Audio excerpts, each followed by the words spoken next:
Graça e paz, irmãos. Viemos para ouvir a palavra. Então, vamos ler a palavra.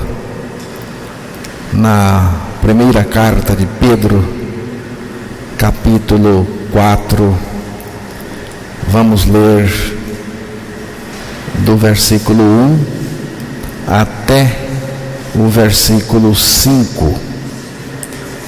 Primeira carta de Pedro, capítulo 4, versículos de 1 até os 5.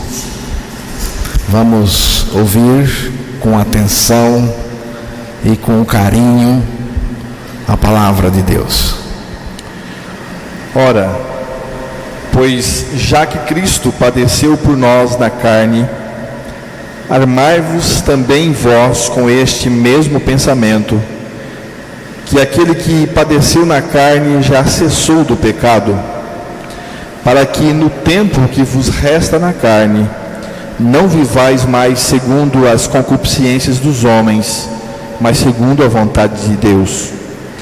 Porque é bastante que no tempo passado da vida fizéssemos a vontade dos gentios, andando em dissoluções e concupiscências, borrachices, glutonarias, bebedices e abomináveis idolatrias. E acham estranho não correrdes com eles no mesmo desenfreamento de dissolução, blasfemando de vós, os quais hão de dar conta ao que está preparado para julgar os vivos e os mortos.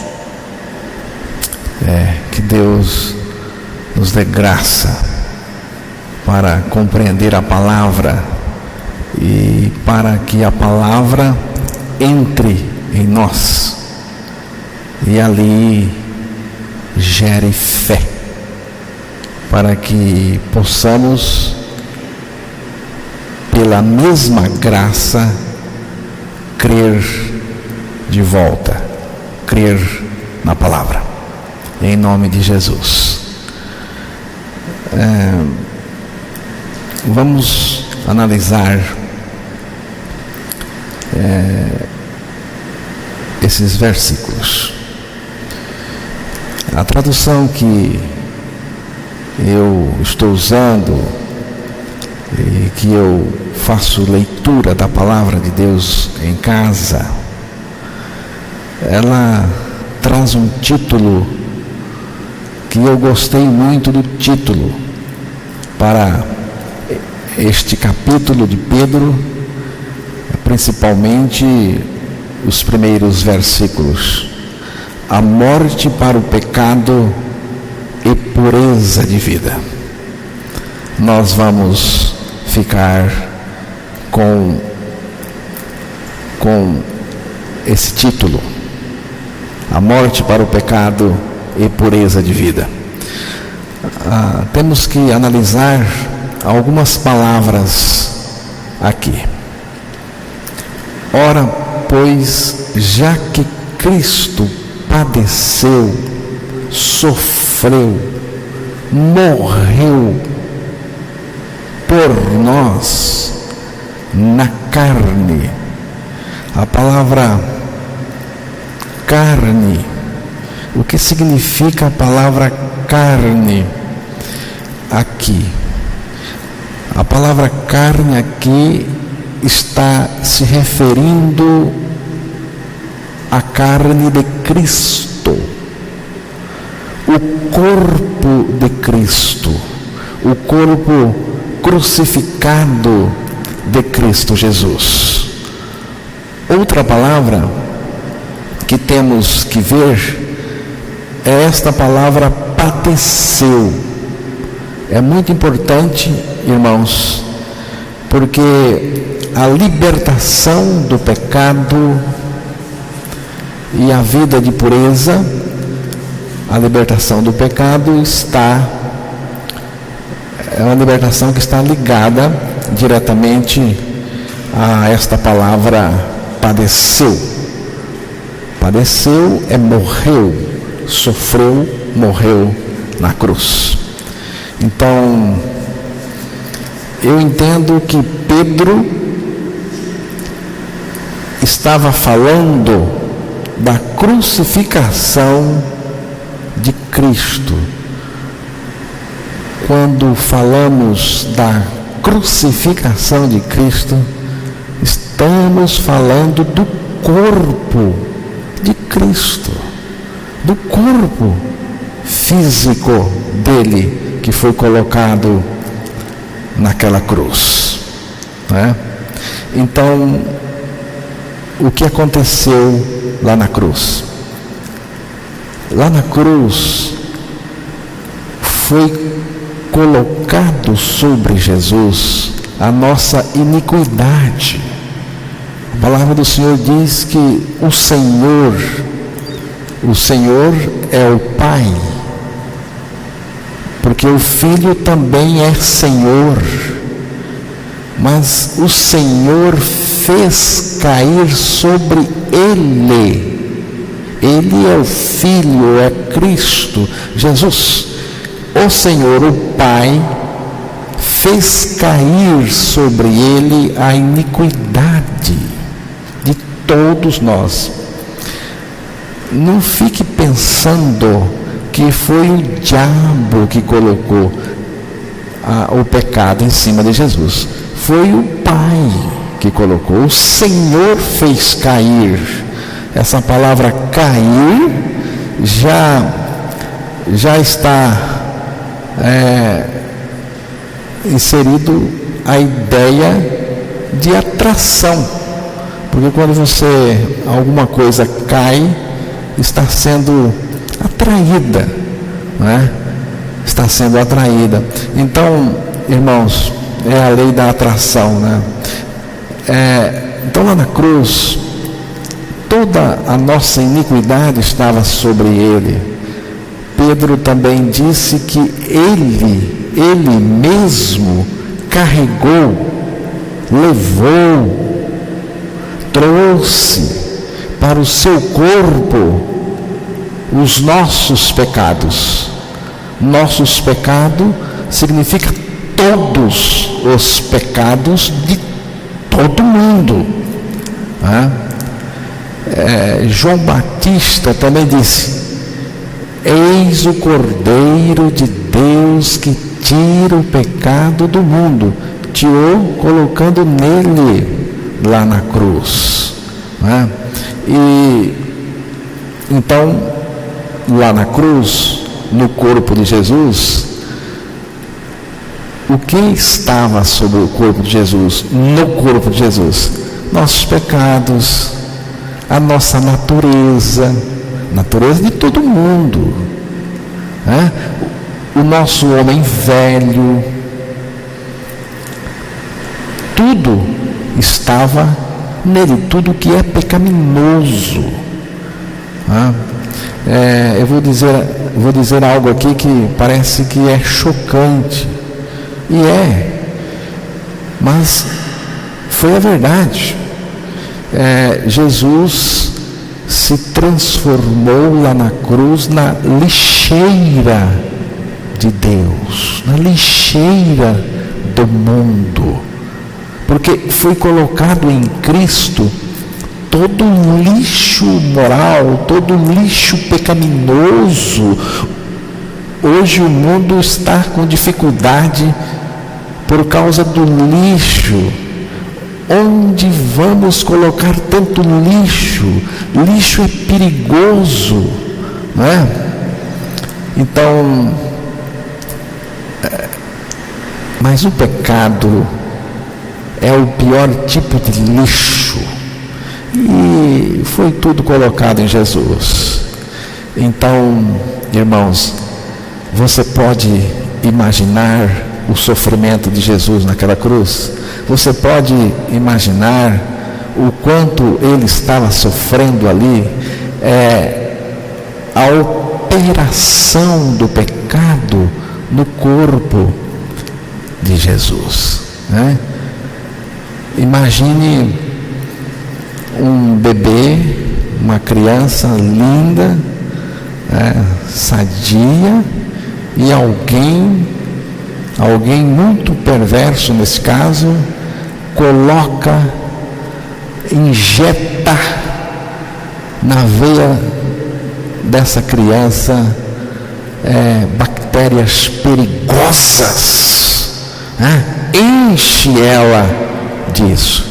Então essas bactérias vão operar no organismo dela, ela vai ficar fraca, doente, ela vai morrer. Você entende? Então é isso que eu chamo de operação do pecado. Eu chamo de poder do pecado, porque o pecado opera na pessoa, opera terrivelmente na pessoa, e tudo isso estava sobre Jesus, irmãos. Então você pode imaginar o sofrimento que o pecado de todos nós estava causando no corpo de Jesus. O sofrimento, o pecado estava operando nele ali na cruz. Por que eu estou dizendo isso? Porque é o que Pedro diz, irmãos. Veja bem: ora, pois, já que Cristo padeceu por nós na carne, no seu corpo, armai-vos também vós com este mesmo pensamento, que aquele que padeceu na carne, Jesus Cristo, porque você não morreu na carne, o seu corpo não foi crucificado, sua mão não está furada, sua cabeça não está também perfurada de espinho, você não recebeu pregos, porque não foi o seu corpo, foi o corpo dele. Então aquele que padeceu na carne, preste atenção, já cessou do pecado. Você vê, o pecado estava operando no corpo de Cristo, e quando Cristo morreu, a força do pecado acabou, a operação do pecado acabou. Irmãos, eu só estou historiando o texto, não estou inventando nada, não é teologia diferente, não, é o que está na palavra. Então, Jesus, ele mesmo teve que morrer para se livrar daquilo que estava nele, viu? É como um câncer em estado terminal, a pessoa está sofrendo, toma remédio, não adianta.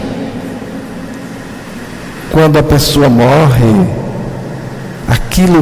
aquele câncer que estava operando nela também morre, deixa de operar. Então, irmãos, quando Jesus morreu, ele se livrou do pecado que ele mesmo recebeu em seu corpo. Ele mesmo recebeu. O apóstolo Paulo também falou lá em Romanos capítulo 6, vamos ler versículos 9 a 11. 9 a 11. Sabendo que, tendo sido Cristo ressuscitado dentre os mortos, já não morre, a morte não tem mais domínio sobre ele, pois quanto a ter morrido de uma vez, morreu para o pecado, mas quanto a viver, vive para Deus. Assim vós considerai-vos certamente mortos para o pecado, mas vivos para Deus em Cristo Jesus, nosso Senhor. Exatamente. Aqui, irmãos, Veja bem o que o texto está dizendo para nós. O versículo 9 e o versículo 10, o 9 fala de Cristo, o versículo 10 fala de Cristo também, sabendo que, tendo sido Cristo, ele é citado no texto, tendo sido Cristo ressuscitado dentre os mortos, já não morre, a morte não tem mais domínio sobre ele.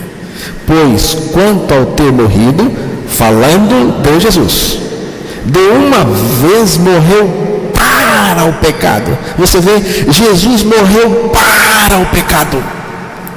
Você está acostumado a ouvir aqui eu dizer que nós morremos para o pecado, porque eu precisava morrer para o pecado.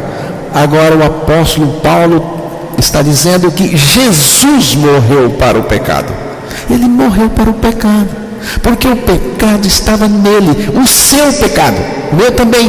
Então ele teve que morrer para se livrar desta operação que estava nele. Agora o versículo 10, ele diz, o versículo 11, então o versículo 11 está falando da gente.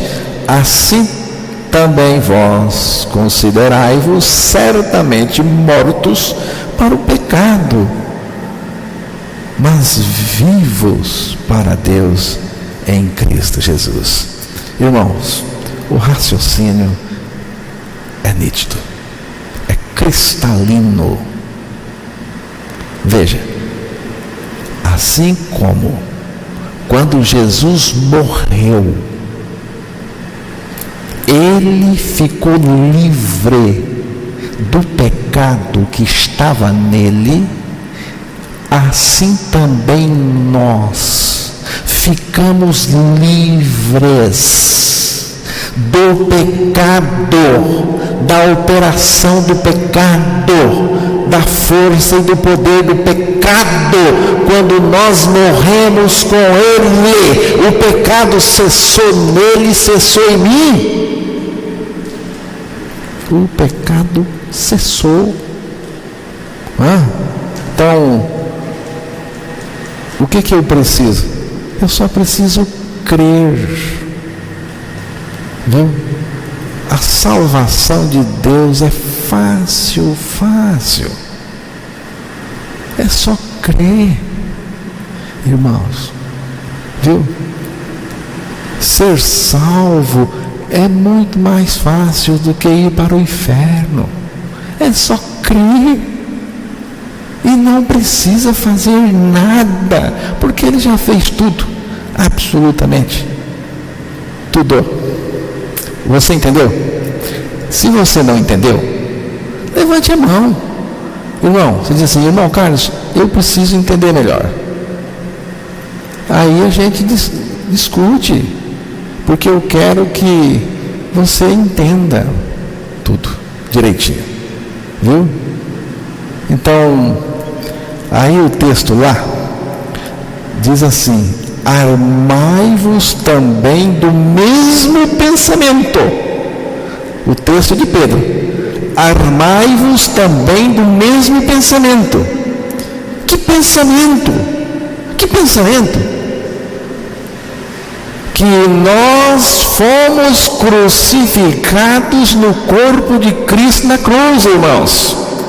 E assim como Cristo se livrou do nosso pecado que estava nele, morrendo, nós também cessamos do pecado, deixamos o pecado, fomos livres do pecado quando com ele morremos.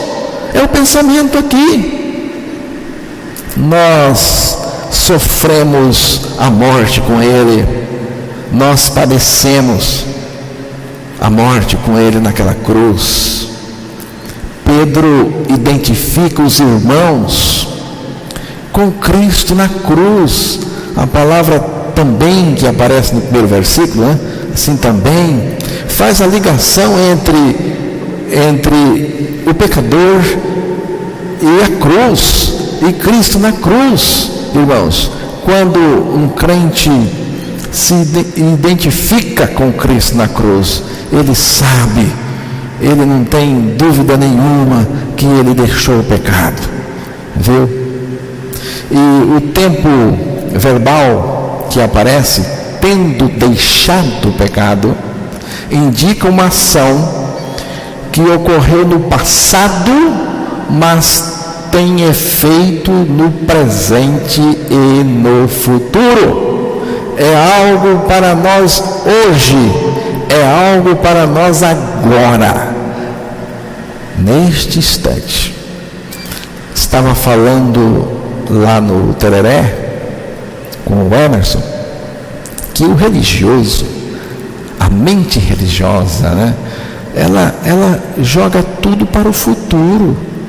Ela dá graças a Deus porque no futuro ela vai ter uma vida eterna, um descanso. É sempre para o futuro. Semana que vem, semana de bênção, é só o futuro. Conversa furada. O Evangelho é para agora, é para você desfrutar exatamente neste instante, irmãos. Se você pretende um futuro feliz, você precisa estar liberto do pecado agora, na sua vida presente, viu? E você só pode estar livre do pecado, você só pode ficar livre do pecado agora, no presente, porque Jesus já fez a nossa libertação no passado, lá na cruz do Calvário. Já está feita a libertação. Basta crer e nada mais, não é? Eu tenho uma tradução aqui que gostaria de ler para os irmãos. Cristo sofreu na carne, assim armai-vos desse mesmo pensamento. Que pensamento? Aqui. Aquele que sofreu, isto é, aquele que morreu na carne, rompeu com o pecado. Quando Jesus morreu naquela cruz, ele rompeu com o pecado. E quando você crer que morreu com ele, você rompe com o pecado na sua vida. Tá? Então, é fácil assim. O Evangelho é muito singelo, irmãos, é muito singelo. Então, o verbo é armem-se, porque ele fala de armai-vos, né? Armem-se, que Pedro usa, é um termo militar, que se refere a um soldado tomando suas armas para lutar contra o inimigo. Aqui nós temos a ideia de um revestimento de poder, de autoridade, tá? Mais ou menos assim, para você entender o que é revestimento de autoridade, né? Nenhum de nós pode colocar os coaches, as armas, e sair por aí parecendo Lampião, rei do cangaço. Não podemos colocar as armas e sair aí. Vamos ser presos, não é, Divan? Não podemos. Mas o policial pode. O policial pode, põe sua farda, põe as suas armas e sai aí. Você sabe por que ele pode colocar as armas? Porque ele está revestido de autoridade. Não? Então Pedro diz isso, que nós temos que nos armar. Ele está falando de um revestimento de poder, de autoridade que nós temos contra os nossos inimigos, o diabo, o pecado, o mundo. E que autoridade é essa? Sabe qual é? A autoridade que vem da nossa crucificação com Cristo. Viu? Quando eu estou crucificado com Cristo, estou revestido do poder, e a vida de Cristo pode se manifestar porque estou morto. A vida de Cristo se manifesta, irmãos, vencedora, triunfante sobre o pecado. Então, é o poder da nossa crucificação com Cristo, né? Quando estamos mortos, é que o poder se manifesta. O poder se manifesta, poder da vida de Cristo. Então, irmãos, o texto também falou o seguinte, né? Que diz também que o pecado cessou. O que é cessar? Eu sei que você sabe o que significa a palavra cessar, mas eu vou dar aqui as definições. É sempre bom. Cessar significa por termo, acabar, deixar, não continuar, viu? Toda pessoa que se acha embaraçada com o pecado é porque ela está embaraçada com o sacrifício de Cristo, viu? A tua dificuldade é a dificuldade que tens com o sacrifício de Cristo. Você tem que acertar lá no sacrifício de Cristo. Quando uma pessoa se integra no sacrifício de Cristo, o pecado cessa na vida dela, cessa, né? Tudo muda, irmãos. Então podemos ver o versículo 2 de 1 Pedro 4, verso 2. Para que no tempo que vos resta na carne, não vivais mais segundo as concupiscências dos homens, mas segundo a vontade de Deus. Você vê, a vontade de Deus, o regenerado, aquele que morreu com Cristo, restou com Cristo, está liberto do pecado, ele vive segundo a vontade de Deus. Irmãos, a vontade de Deus é o lugar onde nós temos toda a segurança.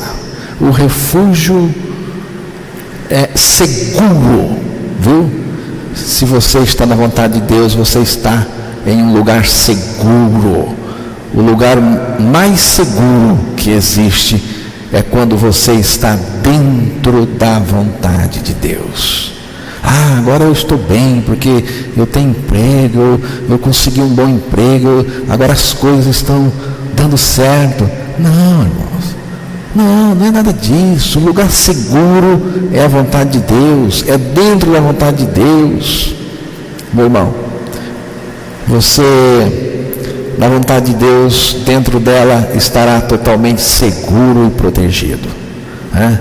Quando nós estamos dentro da vontade de Deus, não importa o que aconteça, não importa, porque a vontade de Deus é sempre boa, agradável e perfeita. A minha vontade é uma droga, a sua vontade também é, mas a vontade de Deus é boa, é perfeita e é agradável. Então, temos que estar dentro da vontade de Deus.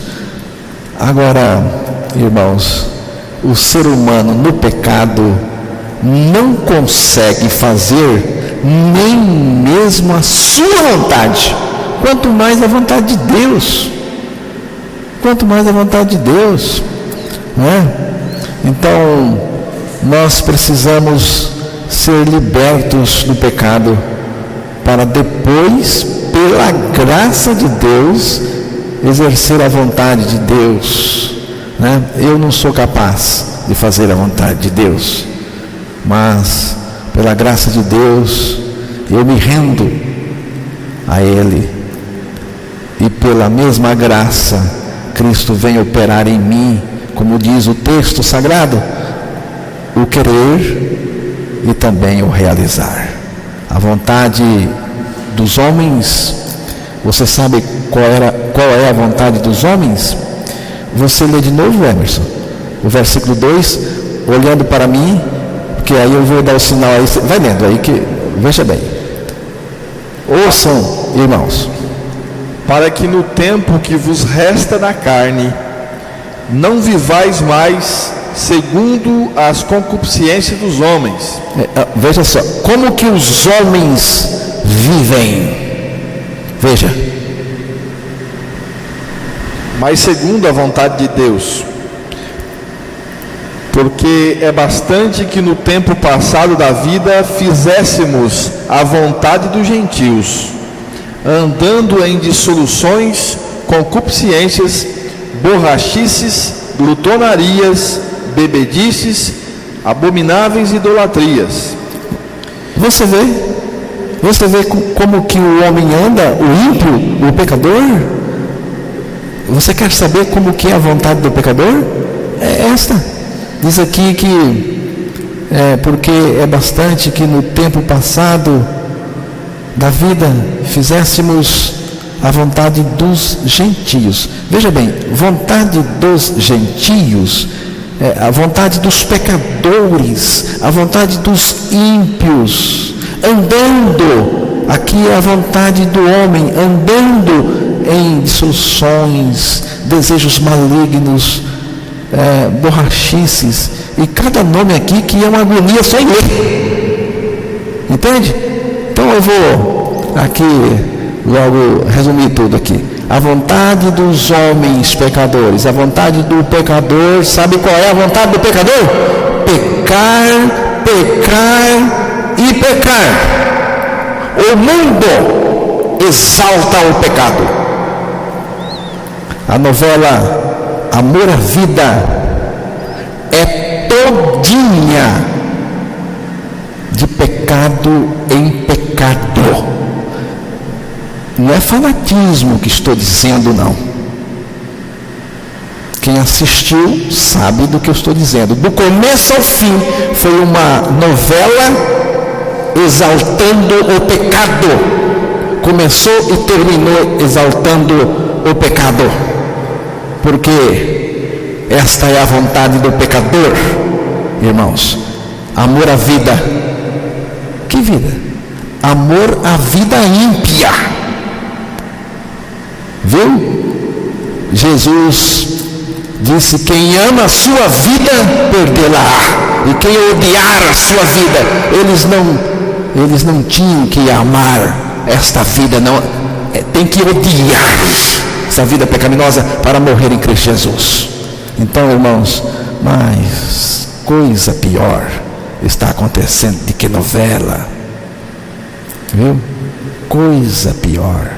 É a igreja pós-moderna, os crentes pós-modernos, porque não é nem moderno mais, é pós-moderno. Eu acho que já essa palavra também já saiu, né? Já deve ter uma outra palavra mais nova. Já estamos para lá da pós-modernidade. Então, irmãos, é uma igreja que exalta o pecado. Viu? Muitas músicas gospel, muitas músicas, música e letras exaltam o pecado. Estou fazendo um levantamento, um estudo, né? Quando eu terminar, eu venho aqui para rasgar o verbo sem medo, porque a coisa está terrível, terrível, irmãos, né? Então, a igreja pós-moderna, a cristandade, né, exalta o pecado. Na maneira de pregar, você vê na pregação, na maneira de agir, na maneira de ser. Então, a vontade do velho homem é o quê? A vontade do velho homem é pecar, ele é o servo do pecado, né? O velho homem, ele vive atrás dos desejos malignos e pecaminosos. Agora o regenerado, não. O regenerado vive segundo a palavra de Deus. Irmãos, é a vontade de Deus na vida dele e nada de pecado. Você pode ler novamente o versículo 3?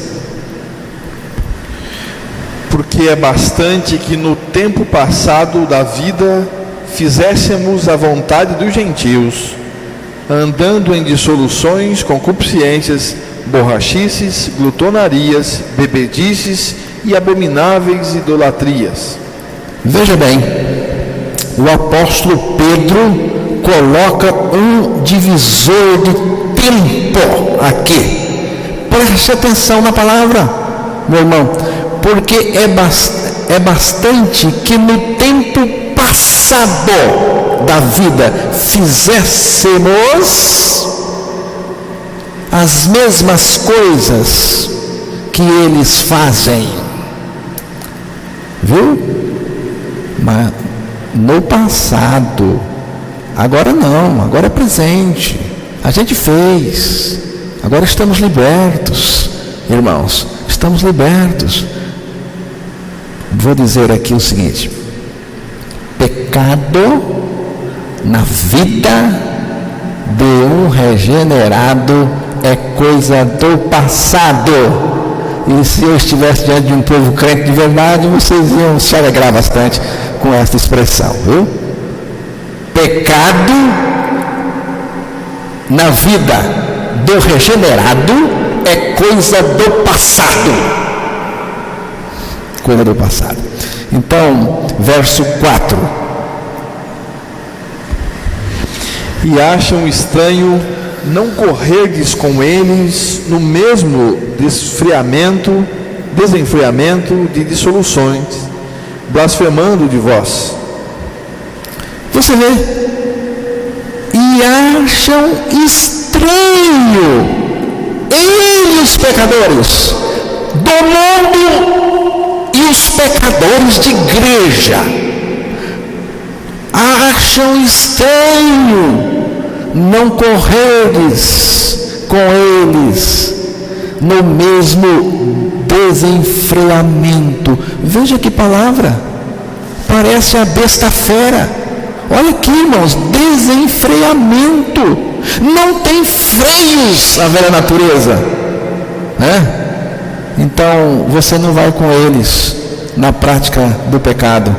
Então, irmãos, em razão de não vivermos no pecado, de não vivermos na prática do pecado, mas na vontade de Deus, que neste caso a vontade de Deus é a nossa santificação e pureza, nós vamos ser ridicularizados, debochados pelos praticantes do pecado.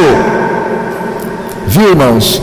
E por outro lado, vamos ser insultados pelos religiosos praticantes do pecado. Eles estranham a gente. Eles estranham a gente dizer, quando eu digo que eu morri para o pecado, ressuscitei com Cristo, Cristo é a minha vida, e que Ele me livra do pecado, que Jesus tem poder para isto. O religioso, o pecador fica sorrindo, fica de cara feia, fica debochando, fica dizendo coisas da gente. Está aqui, ó. Está aqui, né?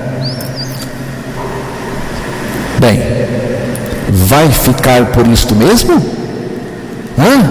Você vai viver do pecado e tal, e vai ficar assim mesmo? Você acha que não vai ter acerto? Então veja o verso 5.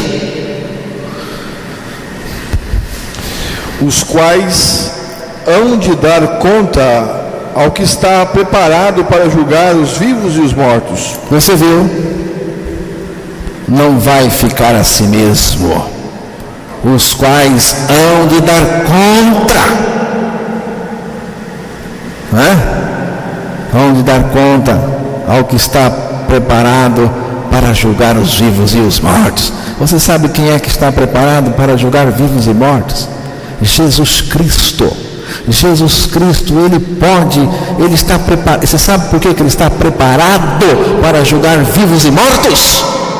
Porque Ele foi à cruz do Calvário, morreu, viu?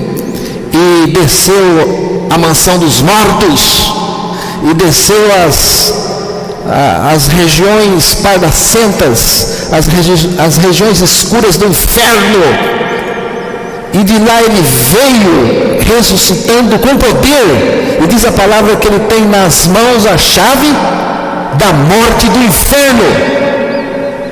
Entende? Então Ele pode julgar vivos e mortos, viu?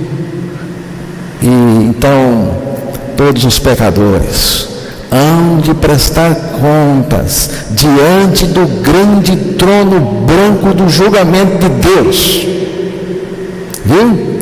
E a razão porque hão de prestar conta apenas para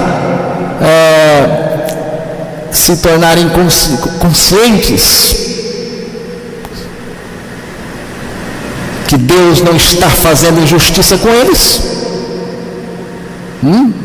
que o lugar deles é mesmo o lago de fogo, por direito e merecimento. A razão é fácil de entender. Sabe qual é a razão? É que Deus, irmãos, providenciou de graça, pela graça, uma solução eficaz para a questão do pecado. Se Deus não tivesse, providenciado uma solução eficaz para o meu pecado e o seu, então tudo bem. O Senhor não providenciou mesmo. Se o Senhor não me deu chance, se o Senhor não proveu para mim um caminho de libertação, mas Ele proveu. É justamente por isso, irmãos, porque Ele proveu, porque Ele fez a libertação, e de graça. Então significa o seguinte: não tem desculpa, não tem. Que Deus nos dê graça para compreender a palavra. Depois, em outra ocasião, eu continuo aqui este capítulo com os irmãos. Amém?